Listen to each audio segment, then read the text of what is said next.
Students के लिए जो इंडिया में रह रहे हैं और विदेश में जाकर सेटल होना चाहते हैं, जॉब करना चाहते हैं या फिर पढ़ना चाहते हैं और उन्होंने इंडिया में शादी की हुई है। तो आज की वीडियो में अच्छी इंफॉर्मेशन लेके आई हूं मैं। अगर आप मैरिड हो और कनाडा ट्रैवल करना चाहते हो तो आपको किन किन बातों का ध्यान रखना चाहिए, तो बहुत ही अच्छी इंफॉर्मेशन है आज की वीडियो में आपके लिए।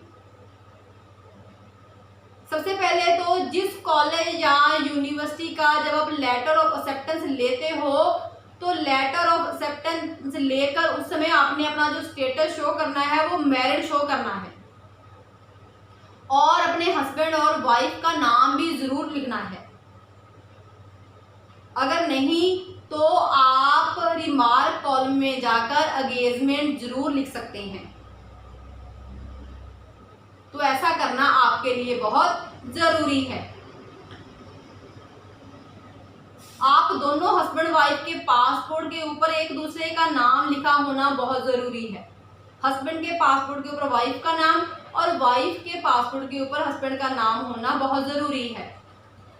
आपकी जो शादी हुई है वो सुविधा केंद्र या फिर कोर्ट के द्वारा रजिस्टर्ड करवाई होनी चाहिए और उसकी एक इंग्लिश की कॉपी आपके पास होना जरूरी है।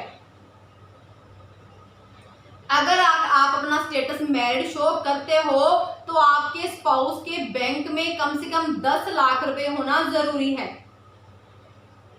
ताकि जो कनाडा गवर्नमेंट है उसको ये यकीन हो सके कि आपके पास सफिशिएंट फंड हैं। ये पैसे आपने किसी को देने नहीं हैं, ये आपके पैसे हैं, आपके पास ही रहेंगे, आप किसी एजेंट को नहीं दोगे। लेकिन आपने बैंक में शो करने हैं, आपके स्पाउस के बैंक अकाउंट में शो होने चाहिए कि 10 लाख रुपए हैं। जो शादी के कार्ड्स हैं उनकी कॉपीज भी आपके पास होना जरूरी है। शादी का प्रोग्राम जहां भी किया गया है उसका बिल भी लड़के और लड़की के नाम पे होना चाहिए और उसकी कॉपी भी आपके पास होना जरूरी है।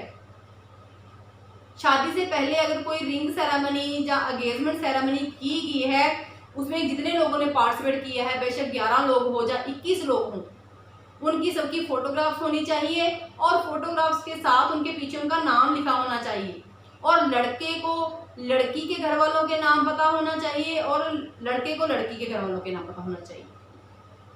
मीन्स के लड़के और लड़की दोनों को दोनों फैमिलीज के मेंबर्स के बारे में पता होना बहुत जरूरी है। अगर शादी में कोई गिफ्ट दिया गया है तो उसका बिल भी स्पाउस के नाम के ऊपर होना जरूरी है और वो बिल भी आपने संभाल के रखना है। कनाडा के कानून के अकॉर्डिंगली वही कपल मैरिड शो होता है जो कम से कम 1 साल तक एक ही एड्रेस पर रह रहा हो। एड्रेस को प्रूव करने के लिए आप राशन कार्ड की कॉपी शो कर सकते हैं, आधार कार्ड, वोटर कार्ड या फिर अपने फोन का बिल या फिर बैंक अकाउंट का जो एड्रेस दिया होता है वो साथ में लगा सकते हैं। इससे आप उसे प्रूव कर सकते हैं एड्रेस को। शादी के बाद आपका एक ज्वाइंट बैंक अकाउंट होना चाहिए, खुला आप उसे खुलवा सकते हैं और उसको ऑपरेट करना बहुत जरूरी है ताकि वो बंद ना हो जाए। शादी के बाद अगर आपने कोई फीस भरी है या फिर कोई गिफ्ट भेज रहे हो आप तो उसका भी बैंक अकाउंट के द्वारा ही उसको ऑपरेट करना आपके लिए जरूरी है ताकि आपके पास उसका प्रूफ रहे। शादी के बाद अगर आप कहीं घूमने गए हो तो आपके पास उसकी एयर टिकट, बोर्डिंग पास या फिर होटल का जो बिल है वो सारे बिल्स अगर आपके पास होने चाहिए। इसे भी आप प्रूफ के तौर पर संभाल के रखें। शादी के बाद इंश्योरेंस पॉलिसी करवा लें, बेशक वो 50,000 की हो और उसका बेनिफिशियल किसको बनवाएं, अपने स्पाउस को। तो आपका जो स्पाउस है वो भी इतना इंटेलिजेंट होना चाहिए कि कनाडा गवर्नमेंट को ये यकीन हो कि ये कनाडा पहुंचकर मेन एप्लीकेंट है उसके ऊपर बोझ नहीं बनेगा।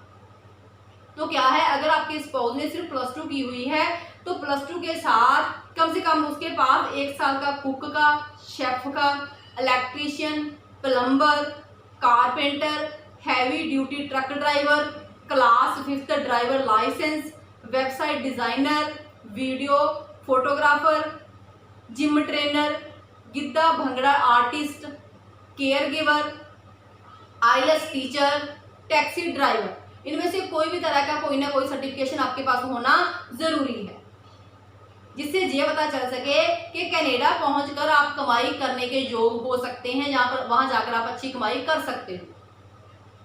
तो आपके पास इनमें से कोई भी सर्टिफिकेट होना बहुत ज़रूरी है, कम से कम 1 साल। तो अगर आप इन बातों का ध्यान रखोगे तो डेफिनेटली ईजिली आप कनाडा जा सकते हो और वहाँ जाकर अच्छी इनकम प्राप्त करने के काबिल हो सकते हो। सो इसके रिगार्डिंग अगर आपने डिटेल में कोई और जानकारी लेनी है, जहाँ आपके मन में कोई कन्फ्यूज़न है, या कनाडा के बारे में कुछ पूछना चाहते हैं, तो आप हमारे कनाडा ऑफिस में संपर्क कर सकते हैं। कनाडा ऑफिस का नंबर नोट कर लीजिए, +1 604 765 5008। इस नंबर पे आप कनाडा दिन के टाइम संडे को सुबह 9 बजे से 4 बजे तक बात कर सकते हैं। ये फैसिलिटी आपके लिए बिल्कुल फ्री है। सो इस मौके का ज़्यादा से ज़्यादा फ़ायदा उठाइए और अपने डाउट क्लियर कर सकते हैं आप। और अगर पटियाला ऑफिस में संपर्क करना चाहते हैं तो पटियाला ऑफिस का नंबर भी नोट कर सकते हैं, 9882 9500। इस नंबर पे भी आप वर्किंग डेज में बात कर सकते हैं। सो और नई अपडेशन लेने के लिए चैनल को सब्सक्राइब करें और वीडियो को लाइक और शेयर करें। Thank you.